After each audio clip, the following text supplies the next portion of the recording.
Hello everyone. আজকে আমাদের সঙ্গে আছে তানিয়া দে আর ওনার বাবা। Tania Dey she has got admitted into Cooch Behar medical college.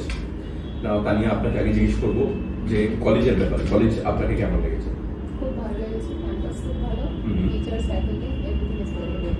আর পড়াশোনা মানে যে ক্লাসেসটা যেরকম হচ্ছে, টিচার্স পেছনে হাঁটছে, মানে they are cooperating and they are guiding us very well. Classes ঠিকভাবে হচ্ছে, সব ক্লাসেস ঠিকভাবে হচ্ছে।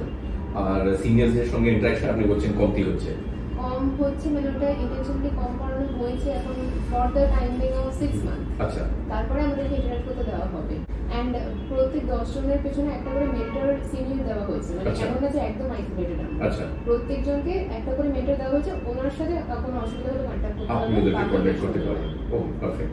তো এখন পর্যন্ত কোনো অসুবিধা হয় না, মানে কলেজ নিয়ে কোনো অসুবিধা নেই, you are satisfied with the college that you are goat.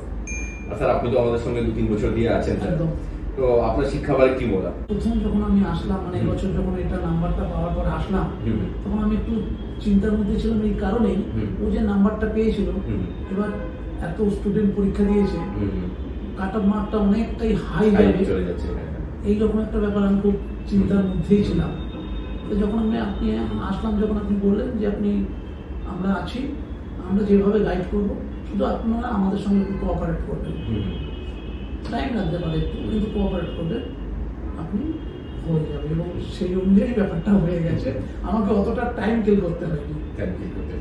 But আমাদের স্টাফের সঙ্গে যে আপনাকে পিওসি অ্যালট করা হয়েছিল, বা যে আমাদের অফিসের স্টাফ যাদের সঙ্গে আপনার কমিউনিকেশন বেশি ছিল, ওদের ব্যাপারে তারা তো ওদের ব্যাপারে একদম যেভাবে আমাকে আমি যা যা কথা জিজ্ঞাসা করতাম, সেসব কথা একদম সঠিকভাবে আপনার ডকুমেন্টেশন আর যে আলাদা বলবো না, অনেকগুলোই তো এর মধ্যে কাজ করে, সব জায়গায় দিক থেকে যদি দেখেন 10 নম্বরে আপনি আমাদের কত নাম্বার দেবেন? আমি 10-এ তো 9.5 দেবো। 9.5 দেবেন, ঠিক আছে, ভালো। ফর্ম 5 একটা স্কোপ অফ ইমপ্রুভমেন্ট তো অবশ্যই থাকতে হবে।